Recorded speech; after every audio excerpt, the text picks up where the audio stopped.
From the lakes of Minnesota to the hills of Tennessee, across the plains of Texas, from sea to shining sea, from Detroit down to Houston and New York to LA, where there's pride in every American heart, and it's time we stand and say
Thank you very much. What a group of people. We love this group. You voted for me. They never had a chance in Pennsylvania. They never even had a chance. But I'm thrilled to be back in this beautiful Commonwealth at the legendary Mon Valley Works Irving plant, with the proud Pennsylvania patriots who are the heart and soul of U.S. Steel. Thank you very much. That's great. Oh, you're going to be happy. You're going to be happy. There's a lot of money coming your way. It's a lot of money. You're going to say, please, sir, we don't want this kind of success. It's too much, sir. We can't take it. Please, we beg you, we don't want this much success. But we do, really, don't we?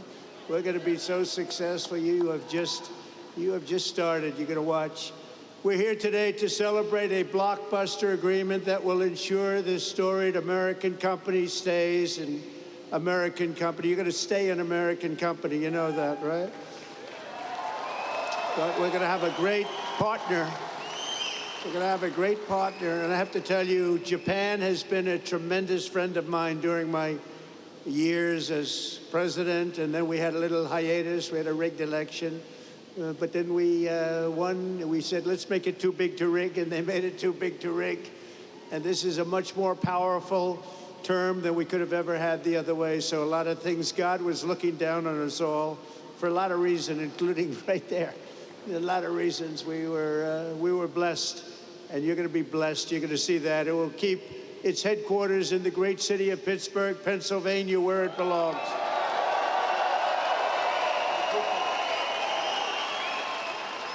For generations, the name United States Steel was synonymous with greatness, and now it will again be synonymous with greatness. That's what it's going to be.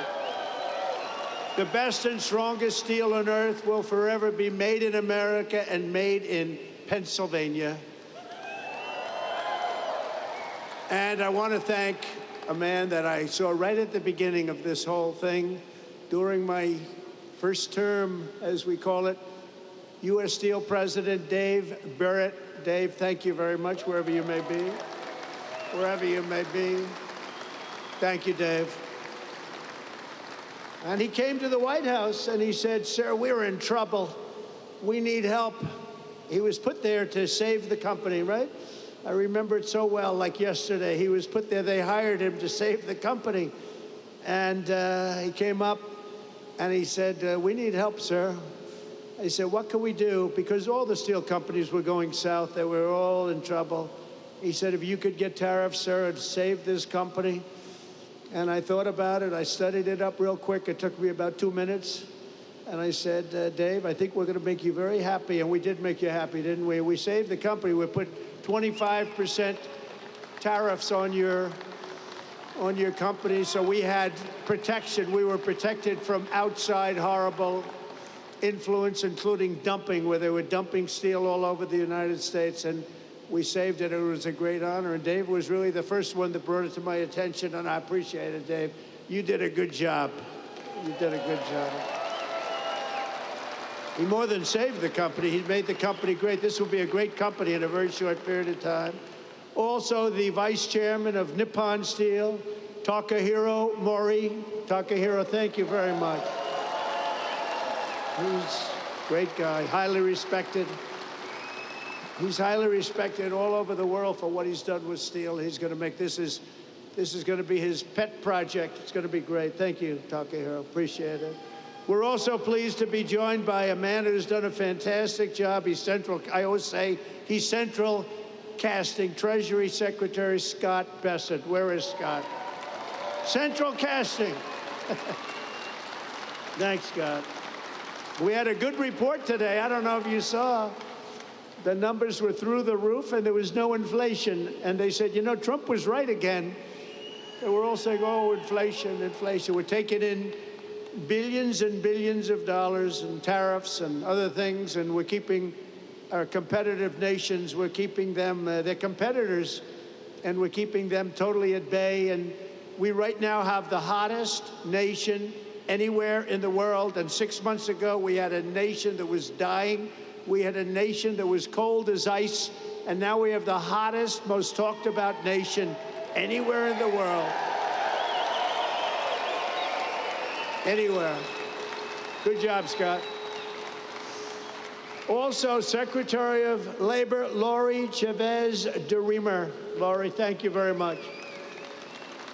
Highly recommended by the Teamsters and a couple of others, I have to tell you. And I said, I'll take that. I'll take that. But she's been fantastic. Also, we have some incredible congressmen and women. Mike Kelly, where's Mike? Mike, he's wearing a shirt today. A lot of times he doesn't. If it's cold, he doesn't wear shirts. Thank you, Mike. Dan Muser, who I hear is going to maybe be running for governor. That's what I hear. I hear there's a rumor about that.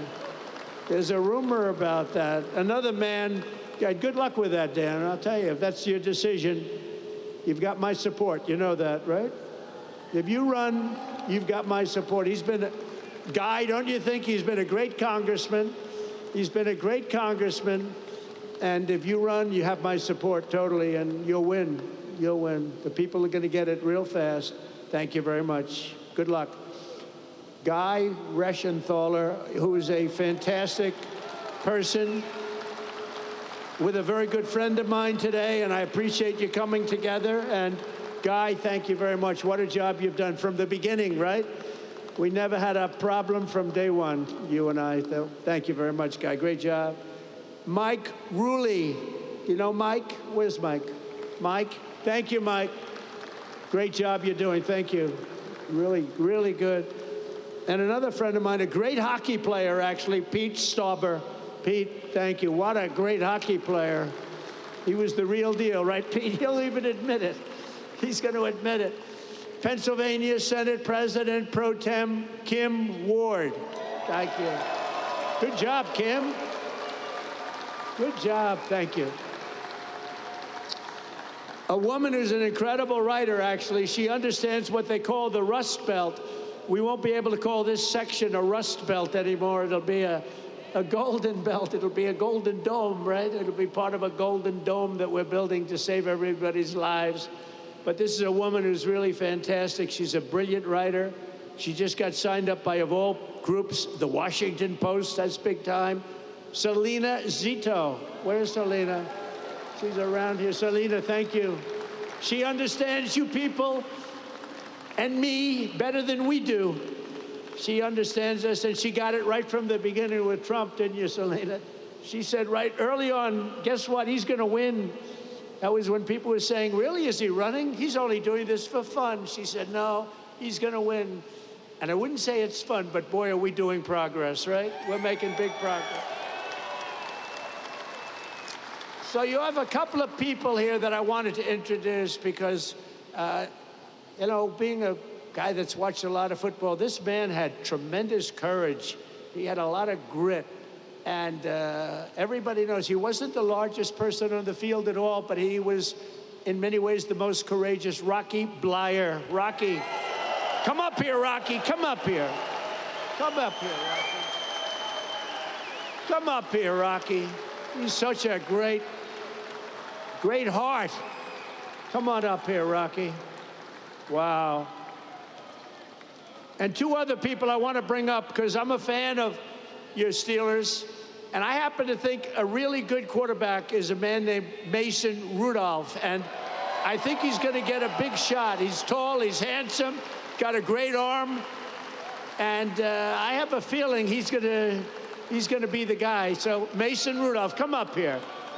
And also a safety who's an absolute killer, Miles Killebrew. Do you know Miles? Come on up here, Miles. Come on up here, fellas. What a team, huh?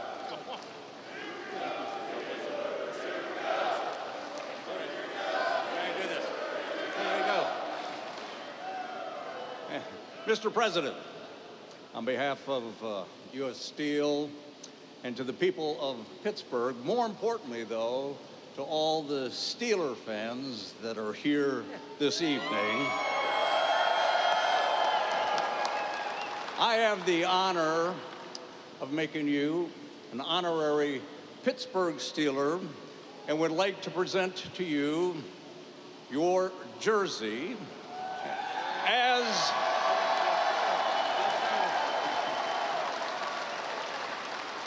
with the number 47 as the 47th President of the United States, a number that hangs in the National Football League Hall of Fame. I'd like to present this to a Hall of Fame president. Please accept it.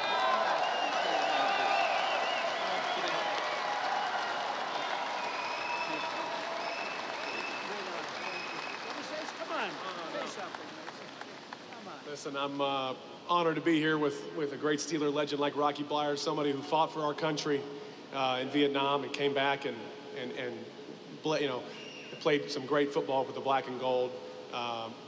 Awesome to be here, a part of this big investment in Pittsburgh. Go Steelers.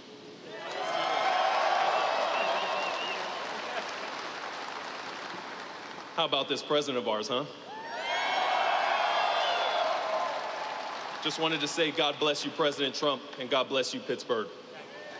Thank you.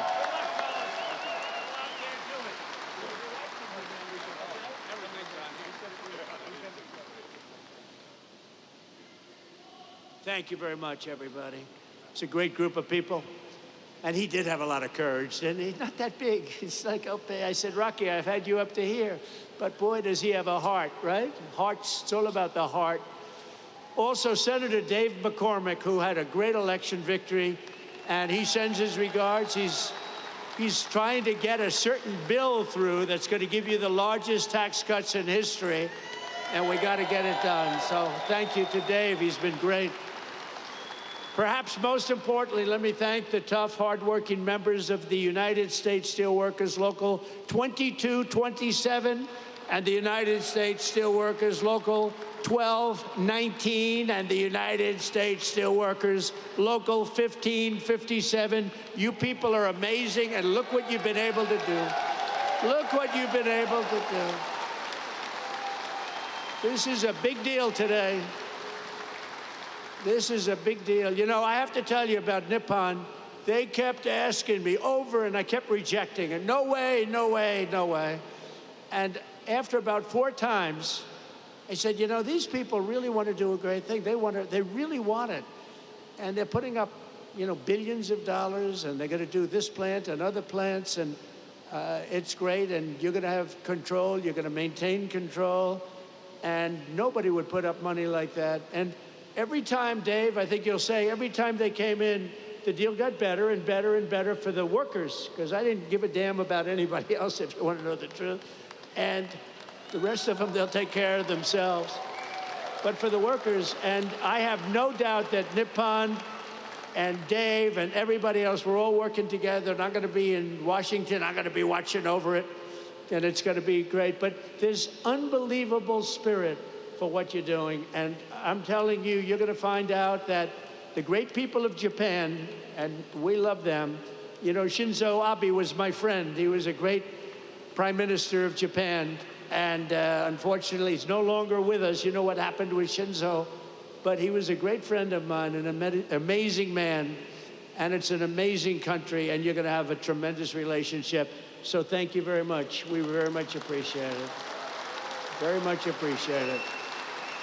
For more than 124 years, the men and women of U.S. Steel have poured the molten metal and forged the tempered beams that built America's railroads, bridged mighty rivers, and raised up towering skyscrapers like the ones we have in New York, 100 stories high and much higher than that.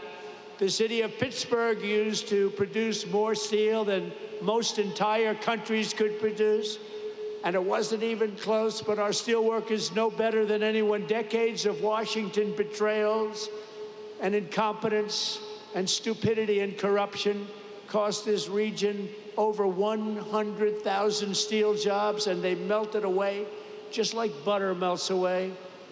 Between the year 2000 and 2016, more than half of all the jobs in Pittsburgh's iron and steel mills were obliterated. They were just absolutely taken away, like you take away candy from a baby.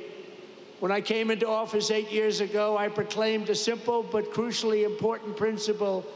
If you don't have steel, you don't have a country. You don't have a country. You can't make a military. What are we going to do? Say, let's go to China to get our steel for the army tanks and for the boats and ships. A strong steel industry is not just a matter of dignity or prosperity and pride. It's above all a matter of national security, and it is.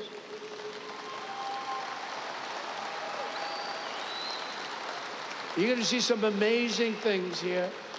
That's why I fought for the American steelworker like no president has ever fought before. That's why I won your votes like no president has ever won before.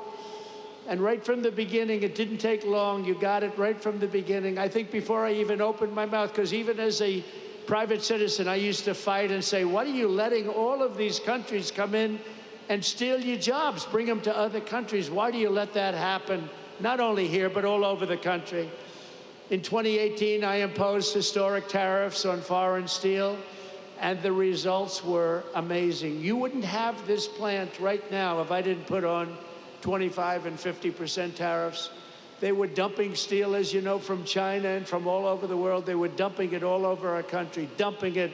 And it was bad steel, it was garbage, but it was steel, and it was cheap as hell, and it was a terrible thing. And you wouldn't have had any steel mills. I don't think, Dave, they'd have a steel mill open in the country if we didn't do the tariffs. And it was just in time.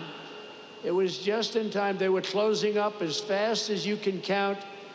In a few short years, domestic steel production surged by more than 10 million tons. Imports from your foreign competitors dropped by 24% almost immediately. And more than $15 billion of investment poured into American steel throughout the United States, all because you had a president who stood up for our steelworkers and put America first. I'm very proud of that one. Stood up for everyone else, too. But then came 4 calamitous years of a president who obviously wasn't doing the job. I'm trying to be nice, so you know, I have to be nice. But what he did to this country is a disgrace. Between the borders, millions and millions of people pouring through our borders from all countries all over the world. They came from the jails of the Congo. They came from all over South America, prisons, gangs, drug dealers, drug merchants. They came from mental institutions, the mentally insane. They were pouring into our country by the millions. They allowed this to happen to our country. But we're moving them out, or we're moving them out fast, or we're bringing them back to where they came from. We're having a lot of problems with the liberal judges in courts, the radical left crazy judges that, you know, they come in without courts. They pour into our country totally unvetted and unchecked. Nobody checked them. Nobody had any idea who they were. 11,888 of them were murderers. 50% of those over 11,000 people that were murderers, 50% murdered more than one person. And these people were allowed to come into our country by the Democrats, and you can never forget what they've done. And it's we've beaten inflation. Look at what we've done. Look at the numbers that came out. The prosperity, everything is good. First time ever, right track, wrong track. We're on a right track. First time in 28 years. But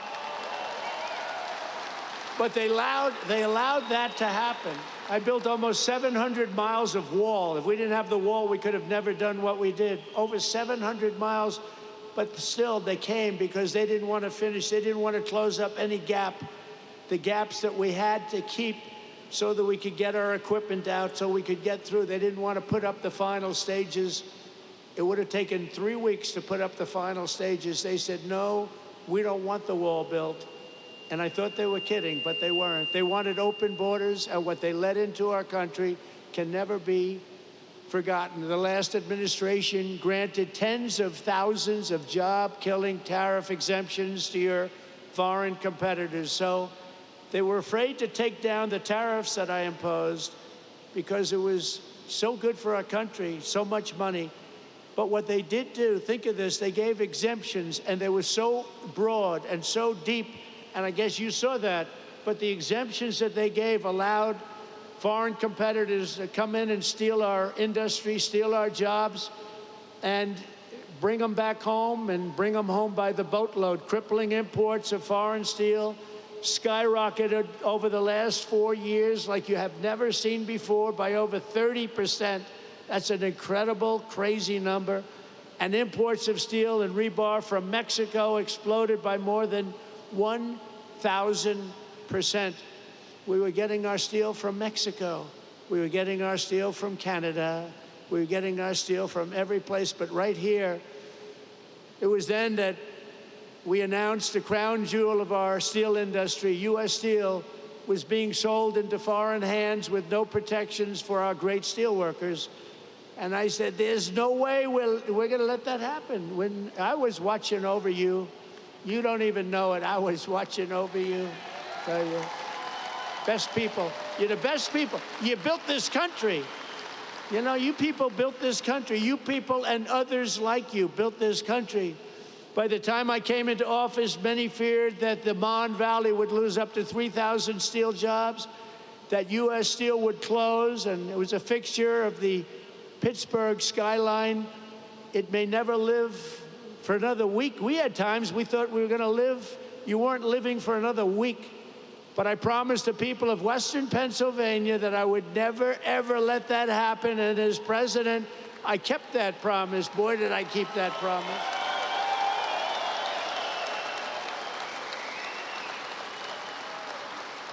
So soon after initially taking office, I imposed powerful 25% tariffs on all foreign steel and ended each and every one of the Biden exceptions and exclusions. And today I have a major announcement. And are you ready to hear this? This is on behalf of Scott, Secretary of Treasury, Howard Lutnick, Secretary of Commerce, and all of the great geniuses and people we have working, and they are smart, but I don't think you'd be a good steel worker, Scott. I'm sorry.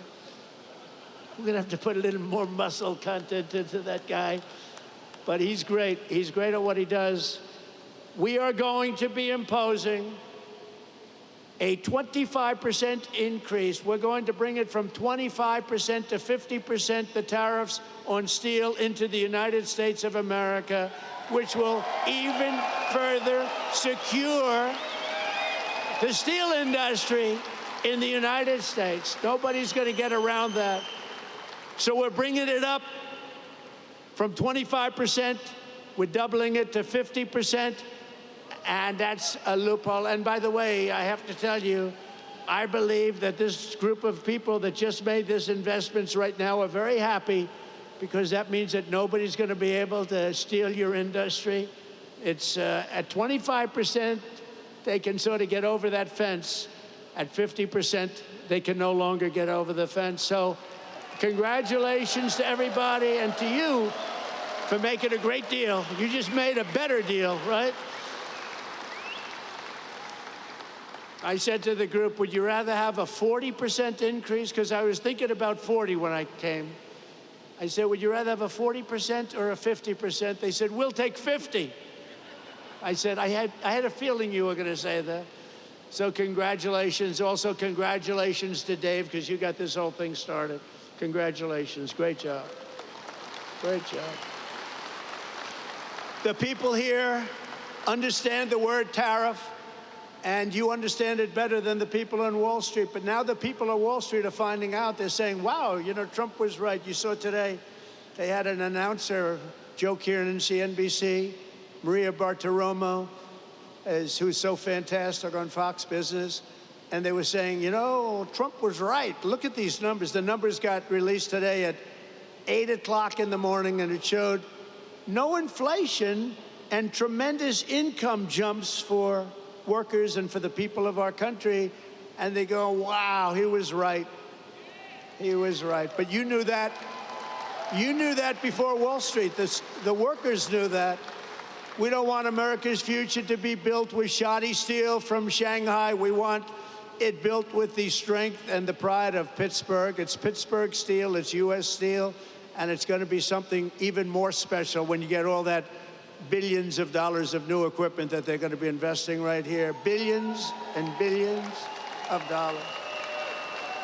Since I opposed our steel tariffs, and you know, I said that tariff to me is the most beautiful word in the dictionary. I love the word so much. I've always loved it. For 40 years, I've loved it. For 40 years, I didn't understand why people weren't in this country using tariff. They use tariffs to kill us. They use tariffs to take our businesses, not only steel, other businesses too. And we never knew how to use tariffs back because we had people in the White House that either didn't care or weren't very smart or both. And it really starts with the White House. It's very simple. It starts with the White House. But I said, it's my favorite word in the dictionary, the word tariff. And I got slaughtered in the fake news. I got killed. They said, what about love? What about wife and family? What about God, they said. So they made the word tariff be my fourth favorite word. And now I have no complications. It's my fourth favorite word. God, wife, family, all of the different things, but they did. It's not even believable. I said, tariffs is my favorite word, and I got slaughtered by these people. But we've had a lot of fun. We've jousted for a long time with the fake news. But companies all over the world have announced nearly $10 billion in new investments in steel, just in steel alone. But the Nippon investment we're announcing today blows them all away with a record-setting, and this was just heard of. We just came out a little while ago. $14 billion commitment to the future of this company. That is the single largest investment. That's the single largest investment of any kind in any industry. So not only steel, go all the way back. You go into fracking, you go into anything you want to go into because you're a good fracking state too. We love fracking, by the way. But think of this, the largest investment of any kind in the history of the Commonwealth of Pennsylvania, and we also will be the largest investment in the history of American steel industry. There's never been a $14 billion investment in the history of the steel industry in the United States of America.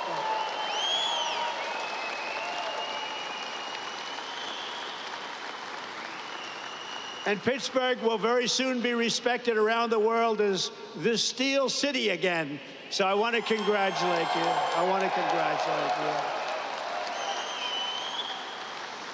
As part of this monumental commitment, Nippon will also invest $2.2 billion to increase steel production here in the Mon Valley Works, specifically allocated to Mon Valley, along with $200 million for the Advanced Technology Research and Development Center, that's being built already in Pennsylvania, so I want to congratulate you. And in addition, another $7 billion to modernize steel mills, expand ore mines, and build state-of-the-art facilities in Indiana, Minnesota, Alabama, and Arkansas. So I want to thank you and congratulations to those states. Congratulations. And the bulk of these expenditures will be made in the next 14 months. It's going to happen fast. You're going to be very busy watching trucks go back and forth, loaded up with cash, or its equivalent. And it will create and save over 100,000 American jobs, including 14,000 jobs in Pennsylvania. Thank you. Very good. And by the way, your local union, I won't talk about your national union because I don't think he knows what the hell he's talking about. But your local union, I want to tell you, is so unbelievable. They've been great. I have to tell you that. This is an incredible deal for American steelworkers, and it includes vital protections to ensure that all steelworkers will keep their jobs and all facilities in the United States will remain open and thriving.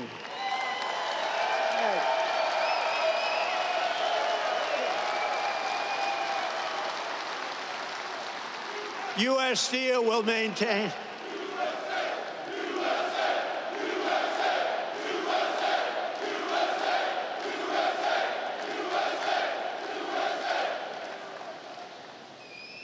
I don't want to fight with those guys. They look pretty. I'll never fight them. U.S. Steel will maintain all of its current operating blast furnaces at full capacity for a minimum of the next 10 years, and we have that as a commitment. But I don't even think you have to worry about that. You're not going to have to even think about that. Frankly, it won't matter because they're going to be here for a long time, a lot longer than that. There will be no layoffs and no outsourcing whatsoever, and every U.S. steel worker will soon receive a well-deserved $5,000 bonus. That's very nice. Thank you very much. That's great. That's importantly. For what you've gone through a lot. It's closing, it's not closing, it's opening, and you want to stay here. People say, well, we'll move to another place, or we'll do chips, or we'll do something like chips. Somehow you don't want to do chips. I'm looking at these giant guys with the giant arms. You're not going to like doing chips. Most importantly, U.S. Steel will continue to be controlled by the USA. Otherwise, I wouldn't have done the deal. I wouldn't have done it. But the USA, and we're going to be working together, and you're going to look at your board. You have a great board, and we're going to have an amazing alliance. In this audience are many of the incredible workers who will really be bringing our steel industry roaring back to life, and it's going to roar, including a man who has supported me from the very beginning, the founder and steelworker of Steelworkers for Trump. In this area, I have some of these guys, they're great. And I had somebody in Michigan that was so great. I love that guy, and I love this guy. He's been with me from the beginning. Brian Pavlik. Brian, come up here. Come up here, Brian. Brian's been with us from the beginning. Oh, look at him, big guy. Thank you, Brian. Appreciate it. Thank you. Oh, yeah. Yes, you did. It's a great day to be an American steelworker.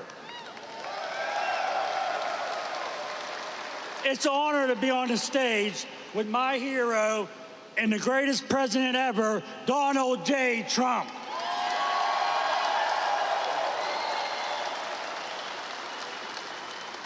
Hello, my name's Brian Pavlik. I'm a third-generation steelworker and the president and founder of Steelworkers for Trump. The attempted assassination of then-president candidate Donald J. Trump prompted me to establish Steelworkers for Trump. Our membership now exists to 2.5K. In my opinion, President Trump has demonstrated remarkable support for the American steel industry, surpassing the collective efforts of all other presidents combined.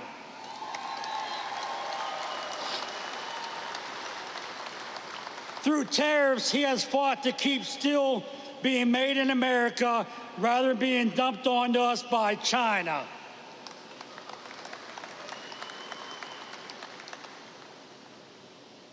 Through this deal, he has fought to keep us billions of dollars in investments that will secure jobs for generations to come.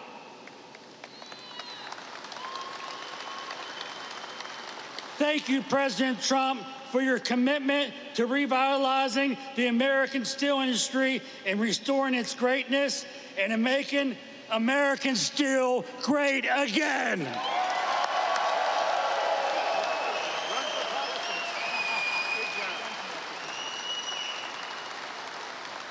Thank you, Brian. Great guy. And he was with me right from the beginning, I think, Brian, right from day one, and I appreciate it. We won't forget it either. So let me also bring up real fast a few guys that I met backstage that I was very impressed with. Jack, Jason, Scott, Donald, and Kurt. Come on up here, fellas. Get up here. Come on up here. These guys are great. Come on. They're happy people.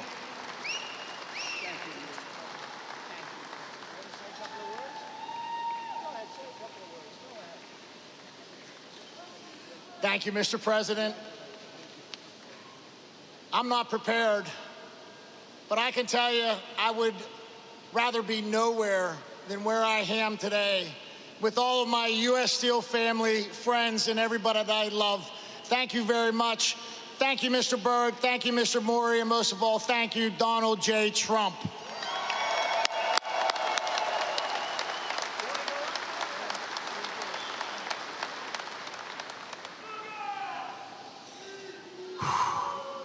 We did it.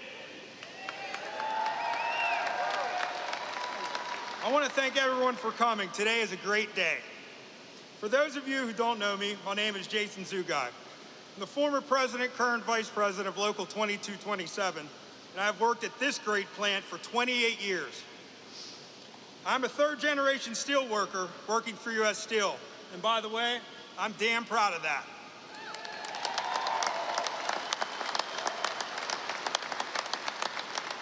So, when we decided to stand up for the men and women of the Mon Valley, we knew it wasn't going to be easy. Almost every day there were obstacles in our way. At any point we could have chosen to give up, but we are steel workers, and giving up just isn't something we do. These investments will ensure steel will be made right here in Pittsburgh for years to come. And I want to take this time to thank a lot of people that were crucial to getting this partnership to the finish line. First and foremost, I want to thank God for giving me the strength, courage, and wisdom to fight day after day. I want to thank my family for their support. They were always patient with me when I'd be constantly on the phone, night after night, discussing this partnership, talking to politicians, or easing the mind of a union member. I want to thank Jack Maskell. We've been together from the beginning through this.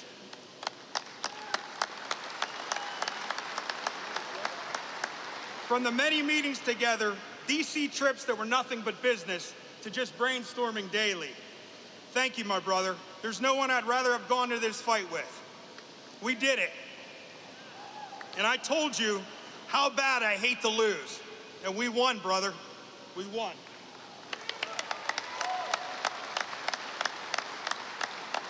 To the guys from Clairton and ET that fought side by side with us from the beginning, it was an honor, and I'll never forget our journey.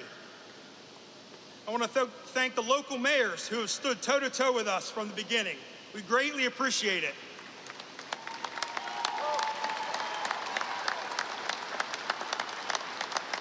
Mayor Kelly, thank you, and thank you for your friendship, sir. I want to thank my union brothers and sisters for believing in us and trusting us to get this done. My campaign slogan when I ran for office was, "I will fight for you." I hope that I've proven that to you. It was my honor.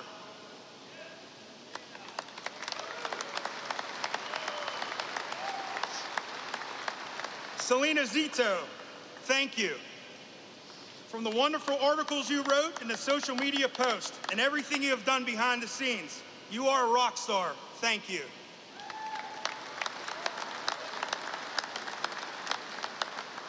Senator Kim Ward, thank you for fighting for us as hard as you did. You were one feisty lady, and I say that with the utmost respect, and we appreciate it. The state of Pennsylvania and your constituents are so proud to have you represent us. Thank you. Chris Hall, just a small-town guy from Chalfont that made it out and wanted to give back to his community. Thank you for your words of wisdom and unwavering support for your community. You did a good thing.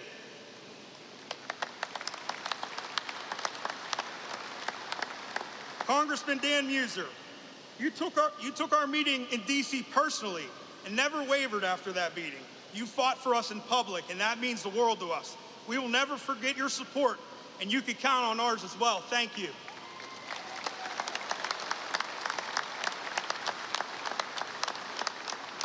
Mr. Maury, I love this guy. Thank you for taking the time to listen to our concerns and always making yourself available to answer all of our questions. This man has been disrespected and didn't deserve that. And I feel horrible that that happened to you. We will do everything in our power to see that never happens again. You have my word. These investments are life-changing for all the men and women here today and for our communities. I personally look forward to working with you for years to come. Thank you.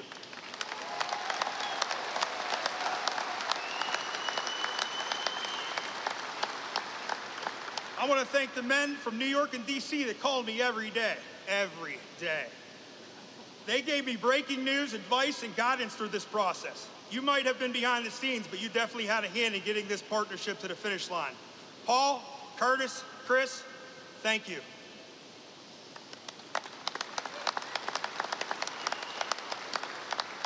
U.S. Senator Dave McCormick. I met the senator at a Trump rally in Latrobe before we were both getting ready to speak. He introduced himself to me and asked about the Nippon merger and what I thought about it. Well, as you know, I'm pretty passionate about it, and let him know that. He told me, after I win, you will be my first meeting. I was his first meeting. He kept his promise.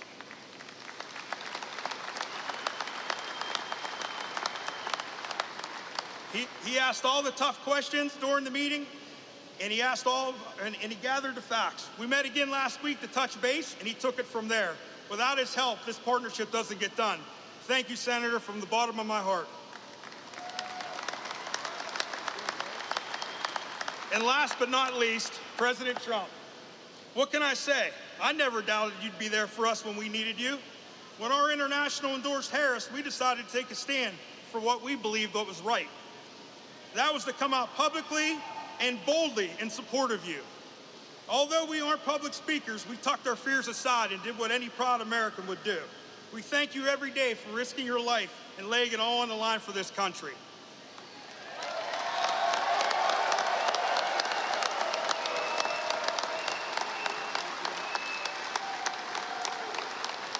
I knew you wouldn't let us down, and for that I will be forever grateful. From every steelworker that supports you and every family you saved, I want to say thank you, Mr. President, for making U.S. Steel great again.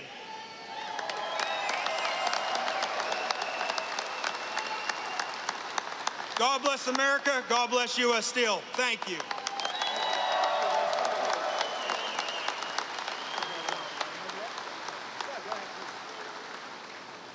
So my name is Don German. I am the plant manager for this Urban Works here. I had 35 years with U.S. Steel. I'm a first-generation U.S. Steel worker. It is an honor to host you, Mr. President, today. And let me tell you, it was a lot of work, but it was well worth it. I will always tell people that, you know, it is for the workers that are out on this floor. It is for our families that are out here who support us. It is for the community members in our community and our state and our country. And I thank you from the bottom of my heart.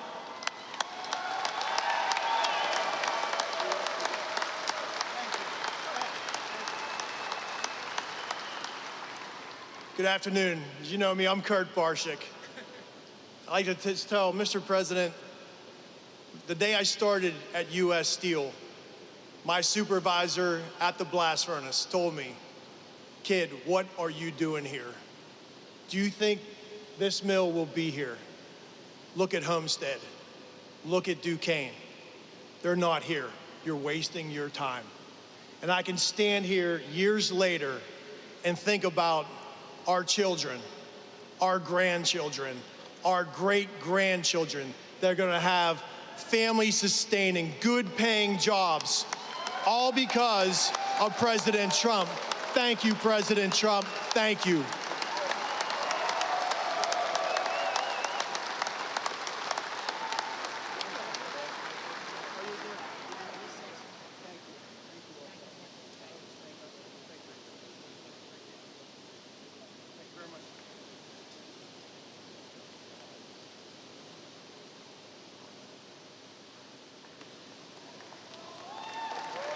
Great people. These are great people. I want to just say, I just saw them. I think this is their 156th rally. I don't know what the hell their husbands are doing, but they come from North Carolina, the beautiful women of North Carolina. They're over here, and I just want to thank them very much for being here with us. It's been unbelievable. This is 126 or something like that. And, they're happily married from what I understand, but I'll tell you what, that must be a little bit of a strain on the relationship. They've followed me all over the world for 9 years now. I go to so many rallies, and we appreciate it. It's called love, and there's so much love in this room. It's incredible. The men and women here today, they work every day to keep America powerful and strong, and for decades you watched as one globalist politician after the next sold you out and sent your dreams to China and to many other foreign countries, but now you finally have a president who's working for you and fighting for you, and we're going to be watching over you. This is going to be so successful. You're going to be so proud of this. This is going to be a very big day. I hope it's going to be one of the biggest days in your life. I don't want it to be the biggest, you got married, you had children. I guess we got to give that to them and give that to you. But this is going to be truly one of the biggest days in your life. I feel sincerely, I have such confidence in this group of people.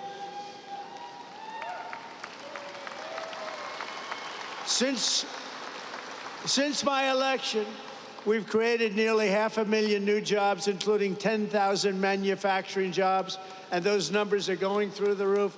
We're going to have close to $11 trillion invested in new investments in the United States, and you can look at other years. There's never been anything like that. And by the way, that's essentially in 2 months, not 4 months, because it took me a little time to get acclimated.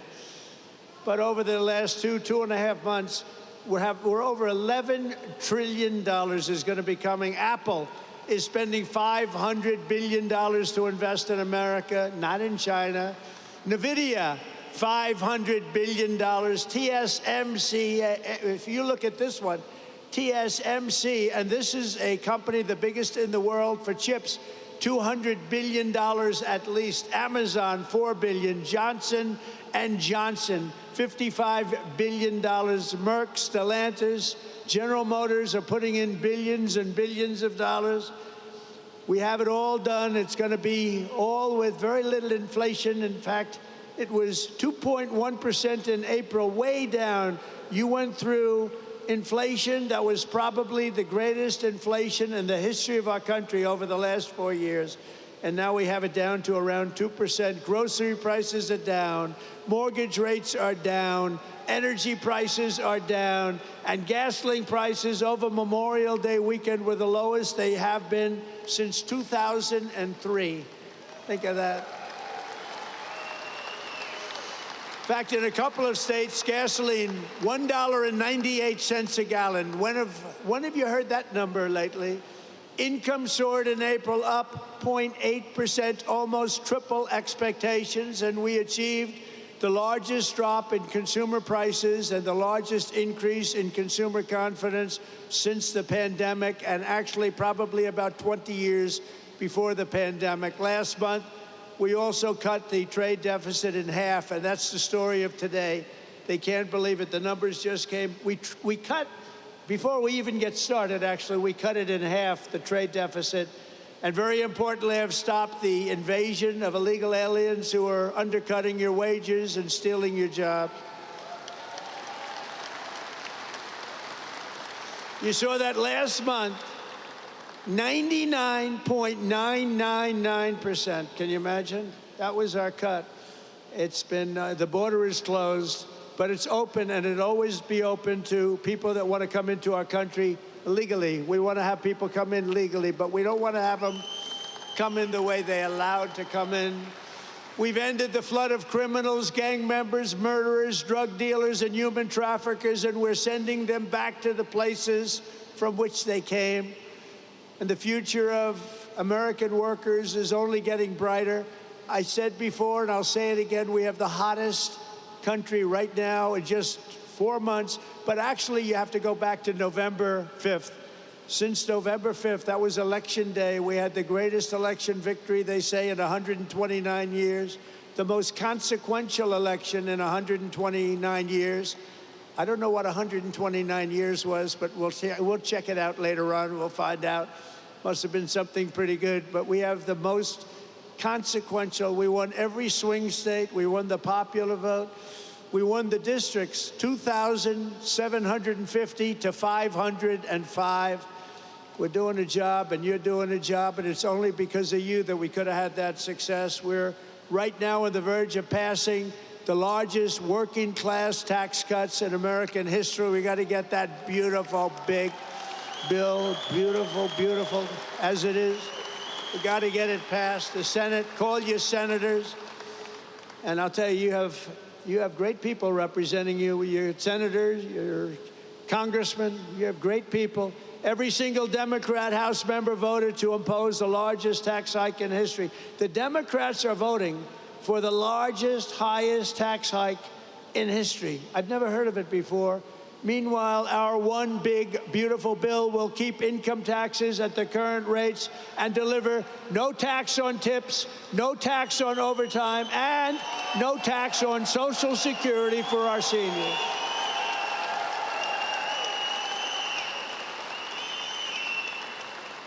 And we're going to make the interest payments, as you know, on cars.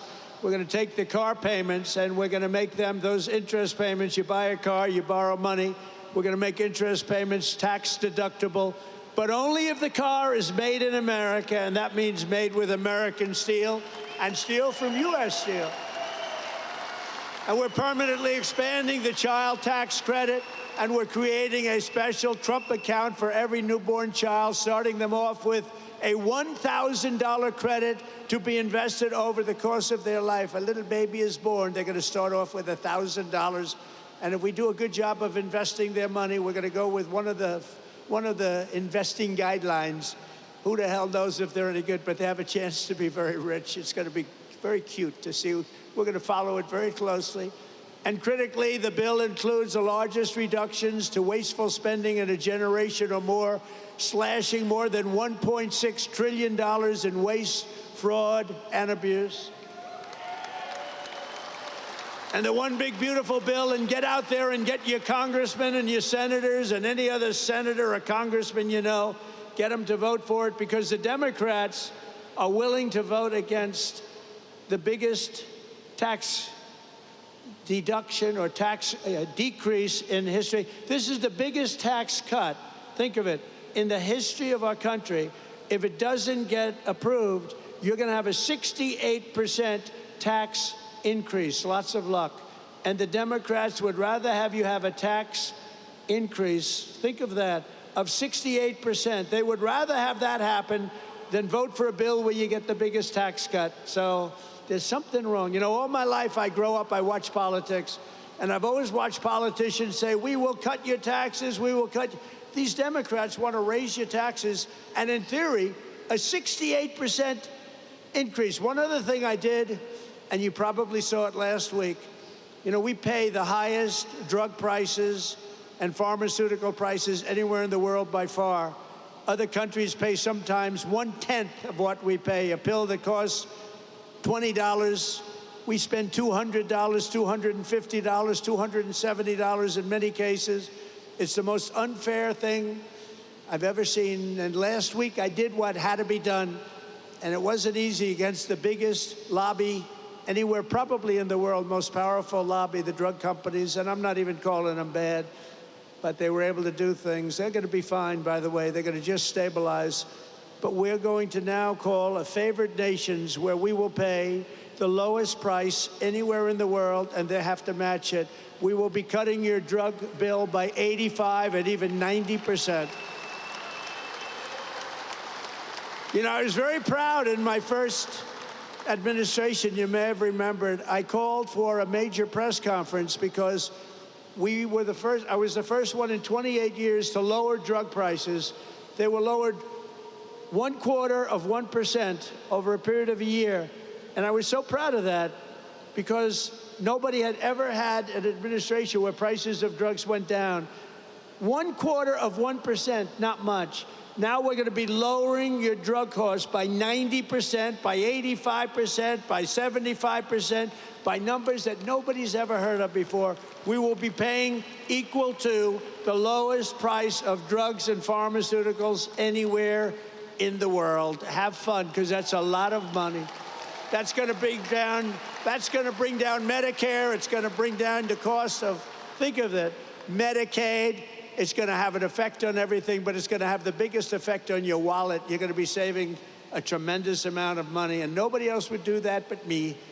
I have taken on some rather harsh critics over that because, again, that's the biggest lobby. They spend billions and billions and billions of dollars a year not to have that done.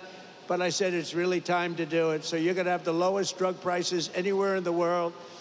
With one big, beautiful bill, we will protect over 7 million jobs, raise take-home pay for American families by up to $13,000 per household, and reduce taxes for working-class Americans by as much as 13%. Those are big numbers. The bill will also remove 1.4 million illegal aliens from Medicaid and protect the programs for truly needy Americans.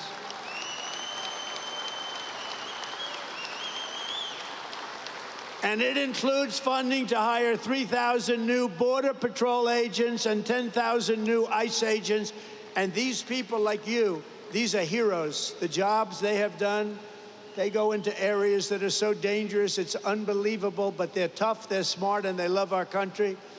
So I want to just thank ICE, and I want to thank the Border Patrol, and I want to thank law enforcement in general. They've been incredible. Really incredible. And I'll never forget our firemen. I don't know if we have firemen here today, but we're never going to forget our firemen. They do a great job. Over the past 4 months, we've accomplished more than most administrations achieve in 4 years or even 8 years. We've done this in 4 months. We've done something on spirit and optimism and pride, which is sweeping across our land. And with the announcement, it's surging like never before here in Western Pennsylvania.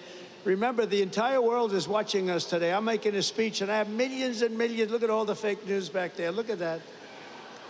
That's a lot of fake news, come to think of it. Now, they've been pretty good to us here. They've, gave us a reasonably accurate display. But all over the world, look at that. All over the world, they're watching your local region and how well it's doing and how well it's going to do. For generations, the workers of this region have always been there for our country when we needed you most. You built this country from Pittsburgh to Pottstown, from Bethlehem to Hopewell, and from Washington County to right here in Western Mifflin. The foundries and blast furnaces of Pennsylvania have smashed foreign armies, strengthened the hulls of the world's greatest navy, raised up majestic cities, won 2 world wars, and made America into the richest, strongest, and most powerful country on the face of the earth. And it's suffered greatly over the last 4 years, but we're going to get it back, and we're going to get it back fast. It's almost back already. It suffered, though. It suffered. I'm not going to make any excuses. It suffered with incompetent, radical left lunatics. But under our leadership, we're making it richer, stronger, and more powerful than ever before. And that's why I want to thank you very much. And thank you, Prime Minister, and thank everybody. They all knew what was happening here.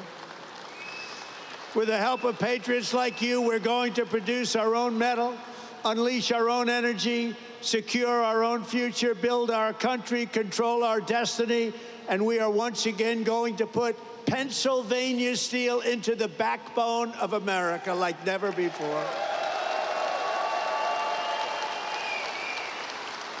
The golden age of America has only just begun, and together we are going to make America great again, greater than ever before. Thank you very much, Pennsylvania, and God bless America. Thank you very much. Thank you.